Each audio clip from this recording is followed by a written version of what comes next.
If you are an avid card-carrying member of the offensive line, no matter what portion of the Dolphins fan base in the 2024 NFL Draft, you're in luck. Today's show is focused on our final rankings amongst offensive linemen entering next week's NFL Draft.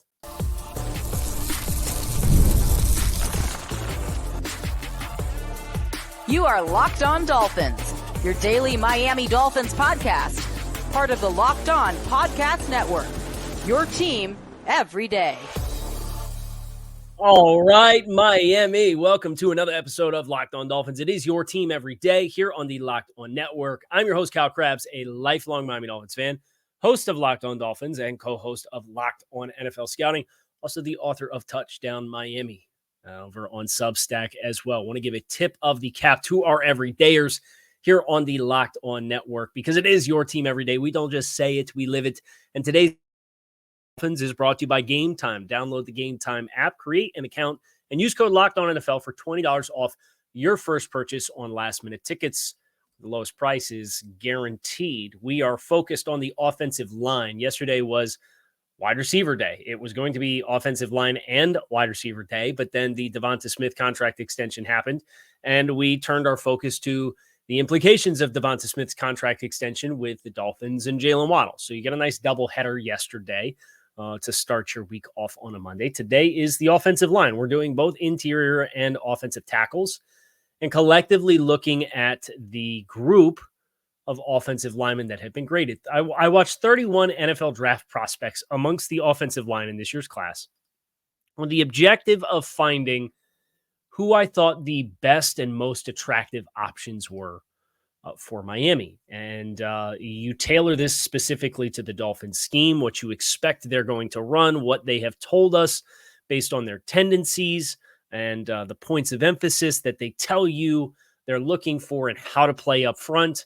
And you try to tailor your rating, both on the interior and at offensive tackle, through that lens and focus. So we talked about wide receivers, it's separation, it's run after catch. There's blockability that exists there and route running. For offensive linemen, it's explosiveness and range and reach, because the point of emphasis is explosiveness off the ball. How hard can you get off the ball and make everything look the same until it's not? And that's one of the core principles that this Dolphins offense has tried to run with. And assuming that is going to be a continuation moving forward, it helps you kind of narrow your scope and focus of where you're potentially looking. So let's start with the cream of the crop. And I would identify 6 players amongst offensive linemen in this year's class that I have given, when grading specifically for Miami scheme, I have given top 10 overall, first round, or late 1/early 2 grades 2. So these are players that you would, in theory, be comfortable drafting in the first 32 picks when isolating in a vacuum. You'd ideally like to find surplus value. So if you're picking at 21, maybe you'd love to find a player you had a top 10 grade on who happens to be available to you. And if you do, that becomes a value proposition meeting an area of need for Miami. That's not guaranteed, however. So the cream of the crop for me is Joe Alt and Troy Fautanu at offensive tackle. And we've done deep dives on these guys, and we've kind of really worked through why I think they're fits. Alt is going to be gone in the top 10 picks. The Dolphins are going to snip him. Fautanu is probably a coin toss. But you get past this, and the order in which the other 4 names shake out that I have some semblance of a first-round grade on amongst offensive linemen is a fascinating conversation. I think there's appeal to all 4 of these players for different reasons. But the way that I formally have them stacked, if I'm just going to go vertical draft board, my top-ranked offensive tackle is Joe Alt. Troy Fautanu is my number 2. I think these conversations are much more nuanced than that, but I know that that's the easiest way to consume how I view the player. So I get it. I'll play ball here. My third-ranked offensive lineman in this year's class is Taliese Fuaga from Oregon State. He's played right tackle. Some people think he'll be a tackle at the NFL level. Some people think he'll play guard. I think long-term in Miami's scheme, he's probably better equipped to be an offensive guard and to play the Robert Hunt spot. He played right tackle. So You could theoretically kick him inside with the presence of Austin Jackson, and then you have a long-term right guard. There's a whole positional value, and are you going to play him at long-term at guard? And if so, are you going to take that in the first round? I get that.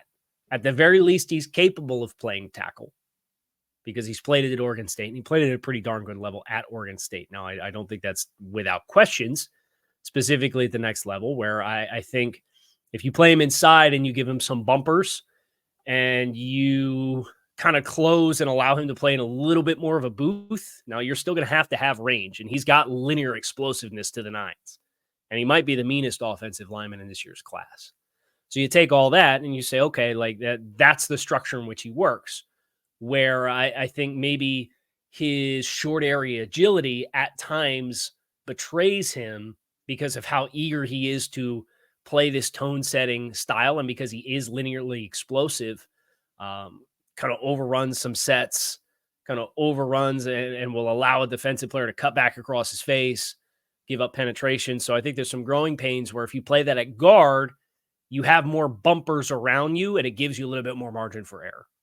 And then you could figure it out long term. But that's my third ranked offensive lineman is Taliese Fuaga from Oregon State. My fourth ranked offensive lineman is Olu Fautanu. I think he is the best pass protector this side of Joe Alt. I think he's a better pure pass protector than Troy Fautanu. Taliese Fuaga and the other two names that we're going to talk about in just a minute here is kind of the cream of the crop. That's an obvious appeal. But for Miami specifically, why don't you grade higher? Why aren't you in front of Fuaga? It's because while he has athleticism, he has ample athleticism, the run game stuff for him is a little bit less consistent. It hasn't taken a step in the past 2 years. And as a result, if Miami's point of emphasis on the line is explosiveness off the ball and getting on top of players early and then staying attached to players, I think Fautanu is a little bit more of a reactive athlete is where he shines the most. So that for me is just a little bit of a conflict. But to be fair to Fautanu, like I would generally consider Teron Armstead at this stage of his career to be the same thing, where his truest asset for Miami is not the run game ability. Now, he has all the athleticism in the world, or at least he did, and he still has plus athleticism versus a lot of NFL offensive tackles, even as he's starting to slow down. But I think Teron's greatest assets are in pure pass protection, and that same thing can be said for Olu Fautanu. And I think there's some times the past 2 years where for Teron, the movement off the ball and having guys kind of catch up to you from behind as you're flowing are kind of getting bodies laid up on the back of your legs. And we've seen that for Teron on a couple of instances, result in him having to leave a game. And I don't think that necessarily would be as much of a concern for a younger player like Fautanu. But nevertheless, it is an element of Teron's game that I see some overlap with Olu Fautanu, which is why he's my fourth ranked offensive lineman, but a player that nonetheless is a like draft in the first round type of grade. J.C. Latham from Alabama is my fifth ranked offensive lineman, next in line of the first round guys. Again, 6 guys that had top 10, first round, or late 1, early 2 grades. We are into the late 1, early 2s with J.C. Latham. I predictively think he will be long gone before that, so I wouldn't be surprised if he's the second offensive lineman off the board. Powerful, mauling, road grader, right tackle with his own zip code that he forces you to run around in pass protection. Alabama obviously has a long lineage of successful NFL offensive linemen. Some of them come in closer to their ceiling than other players. I think for Latham, long-term, he's probably suited because of his stature. He's so tall to be a tackle and use his length to his advantage there as compared to playing inside where things happen a little faster and sometimes the longer levers work against you. And then Graham Barton is my sixth and final of the some semblance of first-round grades given to offensive linemen when grading specifically for Miami scheme. So you hear a lot of Graham Barton at 21, kind of buzz and chatter and mock drafts that place him there. I think there's plenty of sense that's to be made. I think the fact that he can play realistically all 5 spots on the offensive line is an awesome variable for Miami. It gives you a ton of positional flexibility and what your combination of best 5 looks like. And they've got a bunch of guys that have some semblance of flexibility positionally. So I think Barton can be a piece of that. I think my question with him and why he ranks lowest is I think if you put any of these guys at tackle, and they're all playing tackle in college, I think the NFL tackle that I think would be graded the lowest out of this group is Graham Barton. He's got really good first step quickness. But out of all of the guys, when you get attached to a body, your consistent ability to create movement is where I think Barton comes up a little bit shorter than the rest of the group. So there's movement skills are a plus. Football IQ is a plus. General athleticism is a plus. He's not long like Latham. He's not a mauler like Fuaga. He's not prototype like Alt. He's not the true pass protector that Fautanu is. And I think Fautanu is the best blend of all of them. But he's good in all of those areas. And as a result, he checks in at a floor that you'd say, maybe not a 21 for me. But if you drafted this player, I'd get it. I'd feel good about it. I'd feel like you got a starter on the offensive line. For me, it's probably a matter of Alt or Fautanu are there, you stay and pick at 21. If Fuaga's there, as long as you're comfortable with him being a guard, which I think he is long term, I could justify staying and picking him there as well. Where I think Fautanu realistically will be gone. I think Latham will realistically be gone. And Barton is ideally a trade down a little bit and target him. But you also don't want to get cute. If it's your guy, it's your guy at the end of the day. We'll get into some of the you may need to reach options. We'll talk about some other offensive tackles that were a little bit lower on here, specifically for Miami. That's up next here on this episode of Locked On Dolphins as we work our way through our final offensive line rankings for the 2024 NFL Draft. Today's episode of Locked On Dolphins is sponsored by BetterHelp. A lot of us spend our lives wishing that we had more time, but the question is, time for what? If time was unlimited, how would you choose to use it?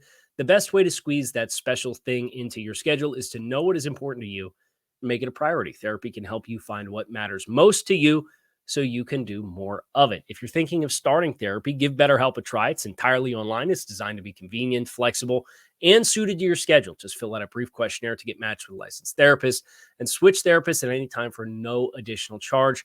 Learn to make time for what makes you happy with BetterHelp.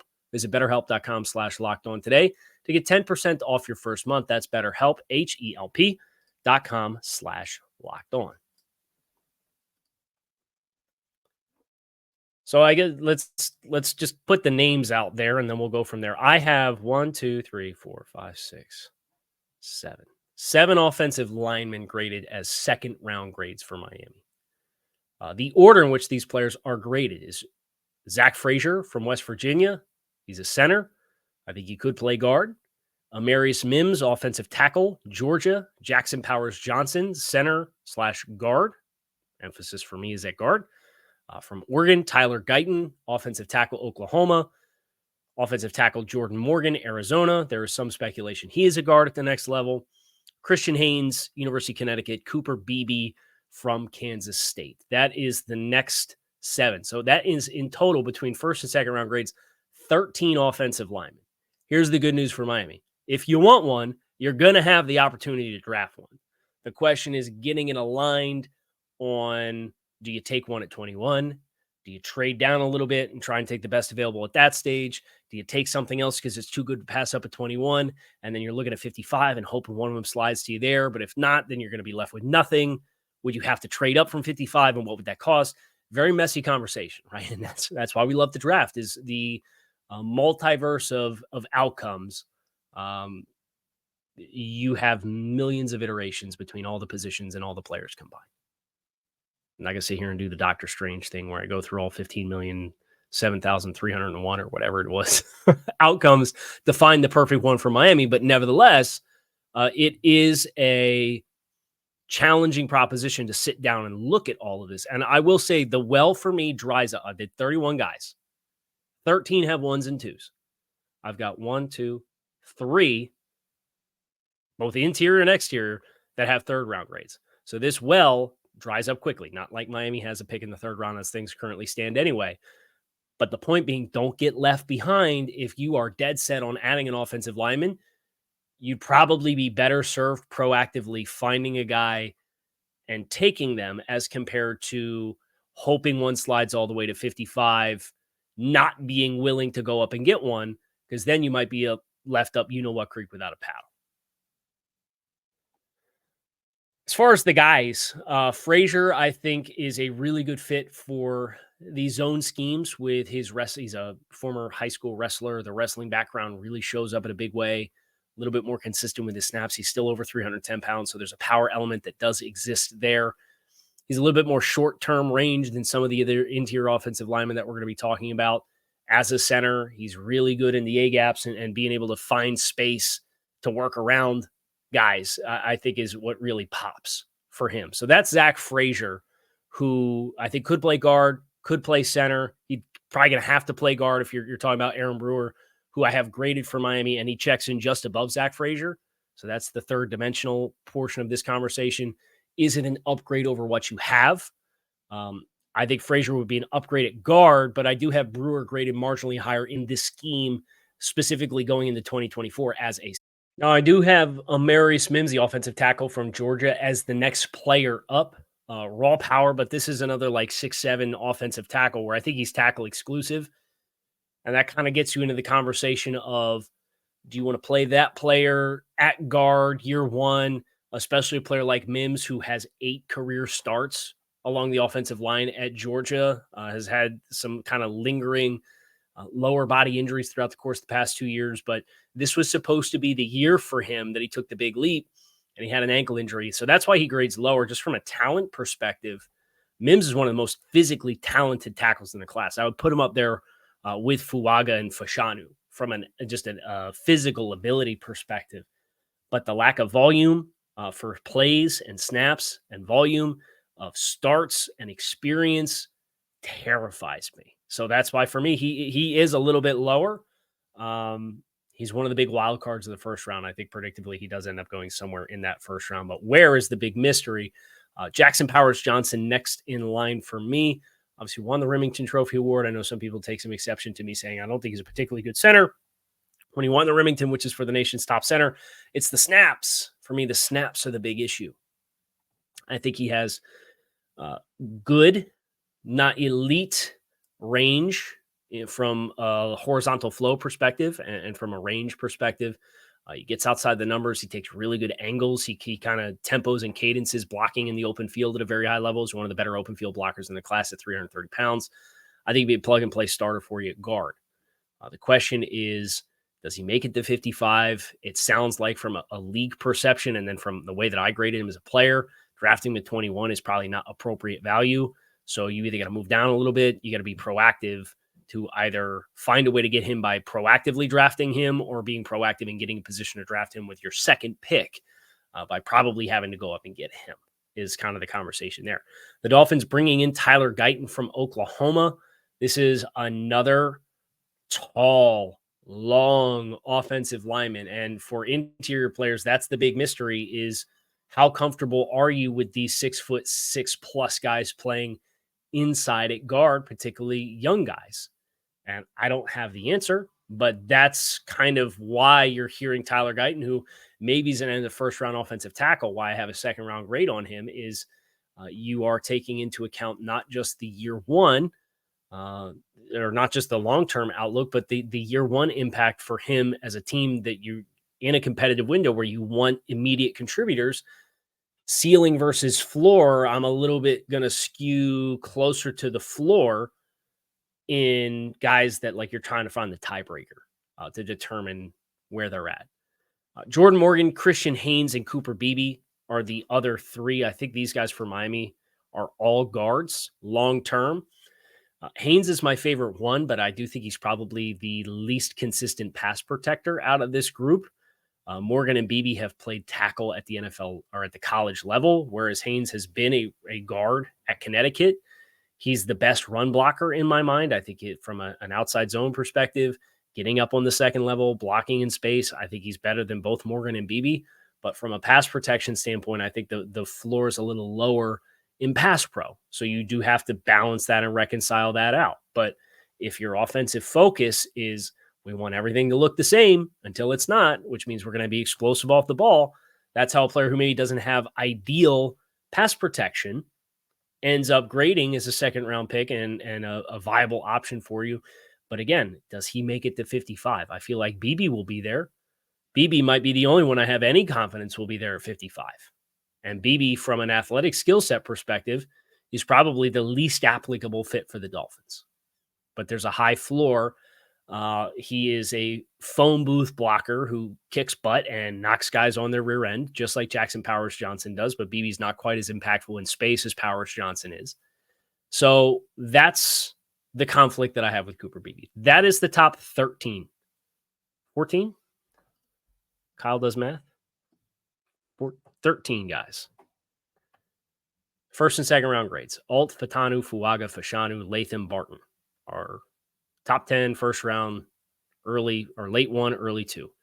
Frazier, Mims, Jet, Powers, Johnson, Guyton, Morgan, Haynes, Beebe are the options at second round value.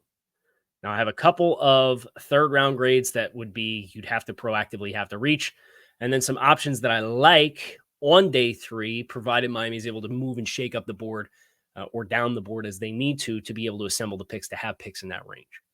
That's next here on this episode of Locked on Dolphins, so make sure that you stick with us. Buying tickets to your favorite sporting events should not be a stressful experience. Going to the game is about having fun.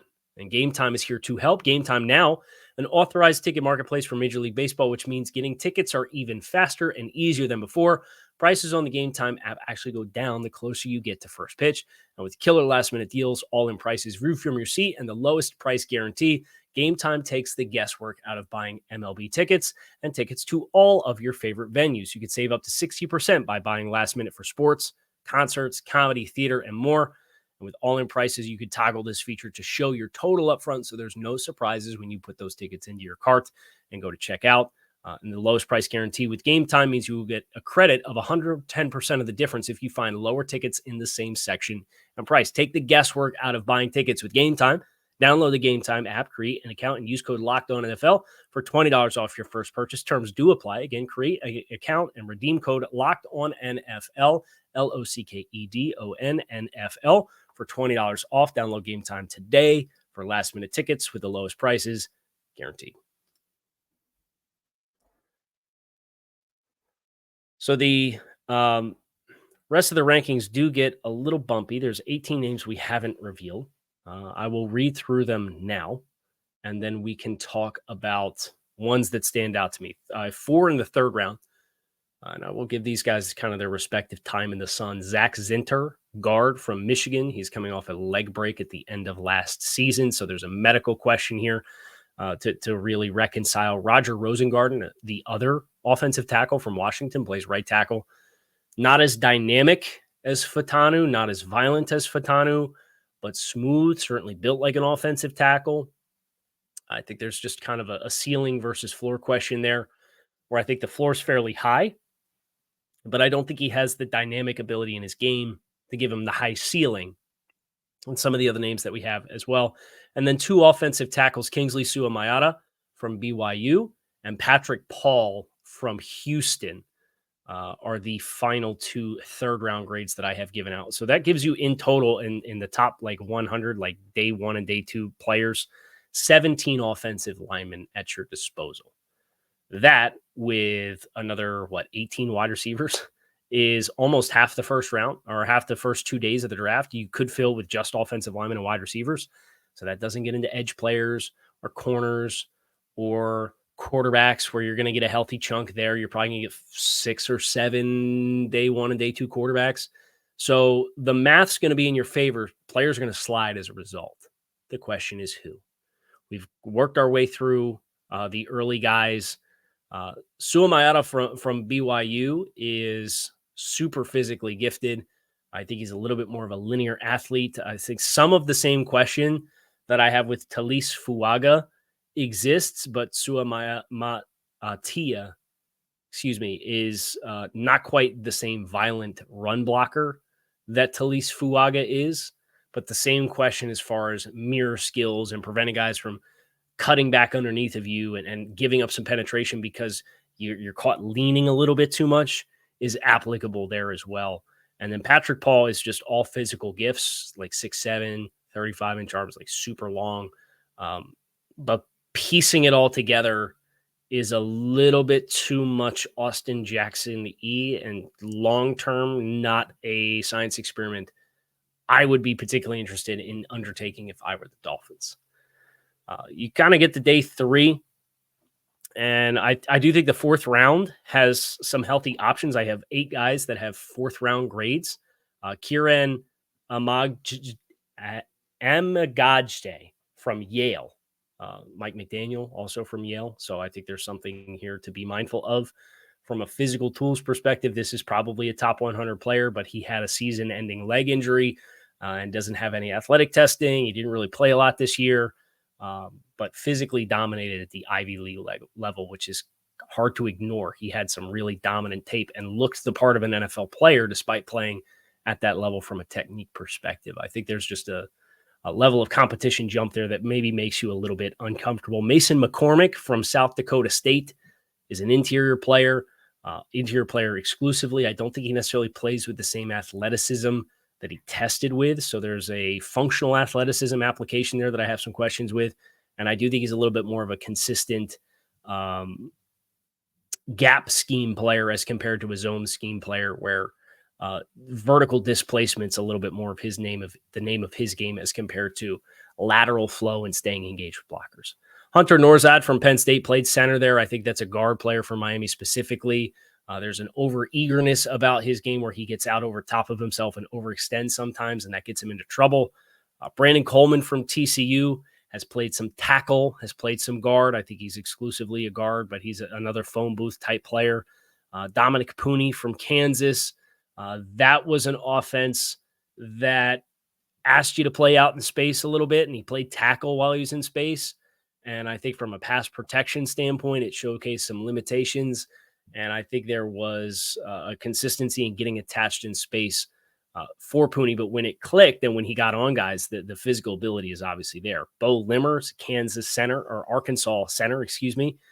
He also has a 4th round grade. Trevor Keegan, the other Michigan guard, is a little bit more boom or bust on a snap my stat basis than Zach Zinter, but has some nice physical power at the point of attack. And then Blake Fisher from Notre Dame, their right tackle, the other tackle at Notre Dame. The other names that I have: Cedric Van Pran Granger from Georgia, Christian Mahogany from Boston College, Drake Nugent, the center from Michigan, Javon Foster, the Missouri offensive tackle, Christian Jones, the Texas offensive tackle. Those guys have 5th round grades. And then Matt Goncalves from Pittsburgh has a 7th round grade. So this isn't everyone that's going to get drafted. But if I'm going to get all positions and try to fill out like effectively what will be a comprehensive for the first 5 rounds of the draft, I can't pour through all of the 6th and 7th and UDFA offensive linemen to find the gems that are going to get plucked here and there and added to that mix. So I'm working on a little bit of a deadline. We're going to have a list of over 200 players of prospects graded, but it won't be comprehensive to get you through the full draft. So any players that the Dolphins take on day 3, you can be rest assured we will do plenty of content on after we bring all of that home for the Dolphins. So big picture wise for the offensive line, I think you have 6 options in the 1st round. I think you have another 7 options on day 2. The question is, how do you choose to play the board? And you probably won't be able to decide that until you see how the board falls to you when you get in the weeds with it and on actual draft night. But if you walked away with any of the 13 1st or 2nd round players on the offensive line, you probably have a starter. I think there's only a handful of players like Tyler Guyton. I'd have questions. Does he start year 1? Amarius Mims. I'd have questions. Does he start year 1 for you? Any other of the 13 players, so that would be 11. You have 11 options. I think it would be plug and play starters for you and an upgrade somewhere in your offensive line. How they choose to tackle it, assuming they do, we'll have to wait and see.